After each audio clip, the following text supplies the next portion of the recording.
அனைவருக்கும் என் நமஸ்காரங்கள். 24வது அத்தியாயத்துல சூரியனுக்கு கீழே ராகு முதலியவர்களுடைய நிலைமையும் பூமிக்கு கீழே அதலாதி லோகங்களின் நிலைமைய பத்தியும் சொன்னார். இந்த 25வது அத்தியாயத்துல பாதாளத்தின் அடியில் பூமியை தரித்து கொண்டிருக்கின்ற ஆதிசேஷனுடைய நிலைமைய பத்தி சொல்றார். என்ன சொல்றாருன்னு பார்க்கலாம். ஓம் நமோ பகவதே வாசுதேவாய. அத பஞ்சவிம்சோऽध्यायः. ஸ்ரீசுக உவாச்ச. தஸ்ய மூலதேசே त्रिंशत्योजनसहस्रान्तर आस्ते या वै कला भगवतः तामसी समाख्याता अनन्त इति सात्वतीया द्रष्टृदृश्ययोः संकर्षणम् अहम् इति अभिमानलक्षणम् यं संकर्षणम् इति आचक्षते. यस्येदं क्षितिमण्डलं भगवतो अनन्तमूर्तेः सहस्रशिरस एकस्मिन् एव शीर्षणि त्रियमानं सिद्धार्थ इव लक्ष्यते. यस्य हवा इदं कालेन उपसञ्जिशीर्षतो अमर्ष विरचित रुचिर भ्रमत् भ्रुवोरन्तरेण सांकर्षणो नाम रुद्र एकादश व्यूहः त्रयक्षः त्रिशिखं शूलम् उत्तम्भयन् उदतिष्ठत्. यस्य अङ्घ्रिकमलयुगल अरुण विशद नखमणिषण्ड मण्डलेषु अहिपतयः सहसात्वतर्षभैः एकान्त भक्तियोगेन अवनमन्तः स्ववदनानि परिस्फुरत् कुण्डल प्रभामण्डित कण्ठस्थलानि अतिमनोहराणि प्रमुदित मनसः खलु विलोकयन्ति. यस्यैव हि नागराज कुमार्य आशिष आसासानाः चार्वङ्ग वलय विलसित विशत विपुल धवल सुभग रुचिर भुजरजत स्तम्भेषु अगुरु चन्दन कुङ्कुम पाङ्गाणुलेपेन अवलिम्पमानाः तद् अभिमर्शन उन्मतित हृदय मकरध्वज आवेश रुचिर ललित स्मिताः तद् अनुरागमत मुदित मद विगूर्णित अरुण करुणावलोक नयन वदनारविन्दं सौव्रीडं किल विलोकयन्ति. स एव भगवान् अनन्तः अनन्त गुणार्णव आदिदेव उपसंहृत अमर्षरोष वेगो लोकानां स्वस्तय आस्ते.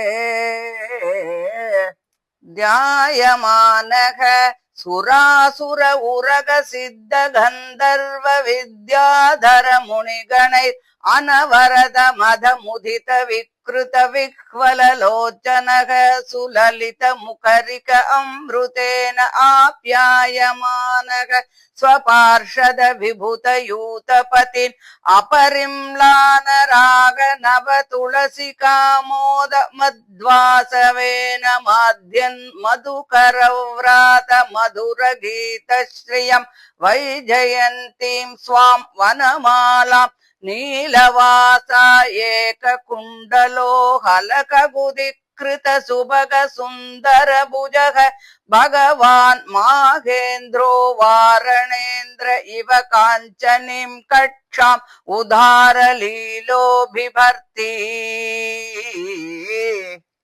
य एष एवम् अनुसृतो ध्यायमानो मुमुक्षूणाम् अनादिकाल कर्म वासनाग्रथितम् अविद्यामयम् हृदय ग्रन्थिं सत्वरजस्तमोमयम् अन्तर्हृदयम् गत आसु निर्भिनत्ति तस्यानुभावान् भगवान् स्वायम्भुवो नारदः सह तुम्बुरुणा सभायां ब्रह्मणः संश्लोकयामास.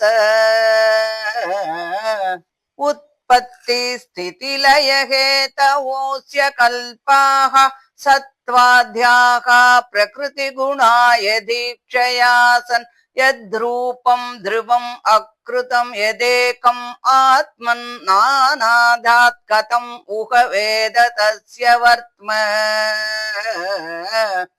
मूर्तिं न पुरुकृपया बभार सत्वं संशुद्धं सदसदिदं विभाति तत्र यल्लीलामृगपतिराददेन वध्याम् आदातुं स्वजनमनां स्युधारवीर्यः यन्नामश्रुतम् अनुकीर्तयेद् अकस्माद् आर्तो वा यदि पतितः प्रलम्बनाद्वा हन्ध्यं हस्सबदि नृणाम् अशेषमन्यम् कंशेषाद् भगवत आश्रयेन्मुमुक्षुः मूर्धन्यर्पितमनुवत्सहस्रमूर्ध्नो भूगोलं सगिरिसरित्समुद्रसत्त्वम् आनन्द्यात् अनिमितविक्रमस्य भूम्नः को वीर्याणि अधिगणयेत् सहस्रजिह्वः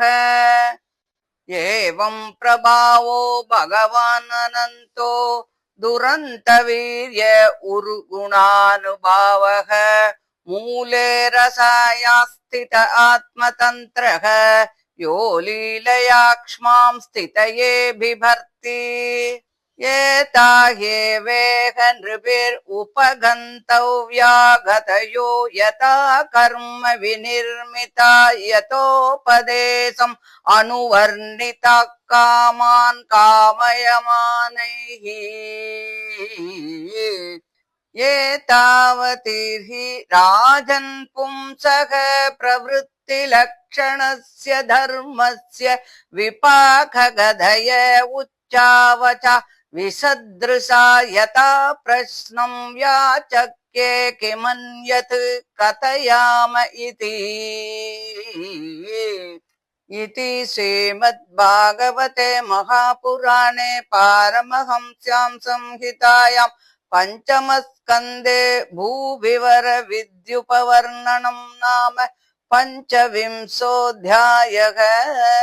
श्रीहरये नमः श्रीहरये नमः श्रीहरये नमः। गोपिका जीवनस्मरणं கோவிந்த கோவிந்த. ஸ்ரீ சுகர் சொல்றார், அந்த பாதாள லோகத்துக்கு அடிபாகத்துல 30,000 யோஜனை தூரத்திற்கு அப்பால தமோ குணத்தை சேர்ந்த பகவானுடைய அம்சமான அந்த அனந்தன் இருக்கிறான்.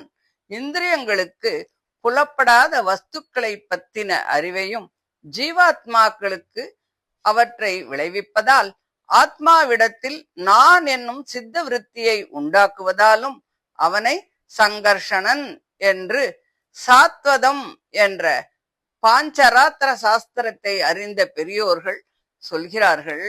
அவன் அளவிட முடியாத பெரிய சரீரத்தை உடையவன், ஷாட்குண்ய பூர்ணன், 1000 தலைகளை உடையவன். பூமண்டலம் எல்லாம் அவனுடைய சிரசுல ஒரு கடுகு போல இருக்கு. அந்த சங்கர்ஷண பகவான் 2 பரார்த்தங்களும் முடிந்து பிரளய காலம் வரும்போது உலகங்களை எல்லாம் சம்ஹரிக்க விரும்பி கோபத்தினால் புருவங்களை கோணலாக நெரித்தான். அதன் இடையிலிருந்து முக்கண்ணர்களும் திரிசூலத்தை மேலே தூக்கி கொண்டு இருப்பவர்களுமான ஏகாதச ருத்ரர்களின் கூட்டம் உண்டானது. அது சங்கர்ஷணம் என்னும் பற்று உடையது. தலைமை சர்பங்கள் சாத்வத மத சிரேஷ்டர்களுடன் கலந்து அந்த சங்கர்ஷண பகவானுடைய தாமரை மலர் போன்ற 2 பாதங்களிலும் உள்ள சிவந்த நகங்களாகிற ரத்தின ஒளி மண்டலங்களில் மாறாத பக்தியோடு வணங்கி ஜொலிக்கின்ற தங்களுடைய அழகிய குண்டலங்களால் அலங்காரம் செய்யப்பட்ட தமது முகங்கள் அவற்றில் பிரதிபலிக்கும் போது அதை மிகுந்த ஆனந்தத்தோடு பார்த்து கொண்டிருக்கின்றன. நாகராஜ கன்னிகைகள் புருஷார்த்தங்களை, அதாவது தாங்கள் விரும்பிய விருப்பங்களை பெற விரும்பி தோள் வளைகளால் திகழ்பவைகளும் நீண்டு மென்மைக்கு இடமானவைகளும் ஆன அகண்ட நீண்ட அழகான சங்கர்ஷண பகவானுடைய புஜங்களாகிற வெள்ளி கம்பங்களில் குங்குமம் கலந்த சந்தன குழம்பை பூசி அந்த புஜங்களை தொட்ட மார்த்தரத்தினால் மனசு சிறிது கலங்கி மன்மத விகாரம் அடைந்து அதனால் அழகிய புன்னகை உடையவர்களாக ஆகி தன் பக்தர்களிடத்தில் அனுராகத்தினாலும் தன்னை தான் அனுபவிப்பதால் உண்டான சந்தோஷத்தினாலும் மலர்ந்து மதத்தினால் சுழல்கின்றவைகளும் சிறிது சிவந்தவைகளும் கருணா கடாட்சம் நிறைந்தவைகளுமான கண்கள் அமைந்த செந்தாமரை மலர் போன்ற அவருடைய முகத்தை வெட்கத்தோடு பார்த்து கொண்டிருக்கிறார்கள். சங்கர்ஷணன் என்று பெயர் பெற்றவனும் அளவிறந்த கல்யாண குணங்களை உடையவனும் ஆதி தேவனும் ஆகிய அந்த அனந்தன் பொறுக்க முடியாத கோபத்தை அடக்கிக் கொண்டு லோகங்களின் க்ஷேமத்திற்காகவே வீற்றிருக்கிறான். தேவர், அசுரர், உரகர், சித்தர், கந்தர்வர், வித்யாதரர், முனிவர் ஆகிய இவர்களோடு கூட்டமாக இருந்து அந்த மகானுபாவனை தியானிக்கிறார்கள். அவன் சதா சர்வ காலமும் தன்னை தான் அனுபவிப்பதால் உண்டான சந்தோஷத்தினால் தழதழத்து கொண்டு சுழல்கின்றவை போன்ற கண்களை உடையவன். மிகவும் அழகானதும் உட்கருத்தை வெளியிடுவதுமான புன்னகையாலும் அமிர்தம் போன்ற வசனத்தினாலும் தன் பரிவாரங்களையும் தேவர் கூட்டத் தலைவர்களையும் மகிழ்வித்துக் கொண்டு அழகிய வாக்கு என்னும் அமிர்தத்தால் மேலே விழுகின்ற வண்டினங்களின் இனிய பாடல்களால் அழகான வைஜெயந்தி என்னும் பேருடைய வனமாலையை தரித்தவனும் நீல வஸ்திரங்களை உடுத்திருப்பவனும் ஒற்றை குண்டலம் அணிந்தவனும் மேன்மையும் அழகுமான தன் புஜத்தை கலப்பையின் பின்புறத்தில் வைத்துக் கொண்டு இருப்பவனும் கம்பீரமான தோற்றம் உடையவனும் அந்த சங்கர்ஷண பகவான் தேவேந்திரனுடைய யானையாகிய ஐராவதம் ஸ்வர்ணமயமான ஜேனத்தை தரிப்பது போல ஸ்வர்ணமயமான யோக பட்டையை தரித்து கொண்டிருக்கிறான். மோட்சத்தில் விருப்பமுடையவர்கள் சங்கர்ஷண பகவானுடைய சுரூபத்தை குருமுகமாக கேட்டு தியானிப்பார்களானால் அந்த பகவான் அவருடைய ஹிருதயத்திலே சந்நிதானம் பண்ணி அனாதி காலமாக சத்வ ரஜஸ் தமோ குணங்களின் சம்பந்தத்தினால் உண்டான கர்ம வாசனைகளால் அறுக்க முடியாமல் வேரூன்று இருக்கின்ற தேகாத்ம பிரமம் முதலிய அஞ்ஞானமாகின்ற முடிச்சை விரைவிலே அறுத்து விடுகிறான். அந்த சங்கர்ஷண பகவானுடைய மகிமையை பிரம்மபுத்திரராகிய நாரத முனிவர் தும்புருவும் தானுமாய் பிரம்மாவினுடைய சபையிலே வர்ணிக்கிறார். ஜகத்தின் சிருஷ்டி ஸ்திதி சம்ஹாரங்களுக்கு காரணமான சத்வ ரஜஸ் தமோ குணங்கள் அவனுடைய சங்கல்பத்தினால் அந்த சிருஷ்டி முதலிய காரியங்கள் நிறைவேற்ற வல்லமை உடையனவாக ஆயின. தேவ மனுஷ்யாதி நாம ரூபங்கள் இன்றி தன்னிடத்தில் மறைந்திருப்பதும் நித்திய முகமாகிய பிரகிருதி புருஷர்களாகிய தன்னுடைய சரீரத்தை தன் சங்கல்பத்தினால் தேவ மனுஷ்யாதி நாம ரூபங்களால் பலவாறு பிரிவு உடையதாகவும் செய்கிறான். அப்படிப்பட்ட அந்த மகானுபாவனுடைய லோக விலட்சணமான சொரூபத்தை என்னை போன்றவன் எப்படி அறிந்து கொள்வான்? சேதனா சேதன ரூபமான இந்த ஜகத்தெல்லாம் அவனிடத்தில் தான் விளங்குகிறது. அந்த பகவான் நம் இடத்தில் உண்டான கிருபையால் ரஜஸ் தமசுக்களால் தீண்டப்படாத சுத்த சத்வமயமான திவ்ய மங்கள விக்கிரகத்தை தரிக்கிறான்.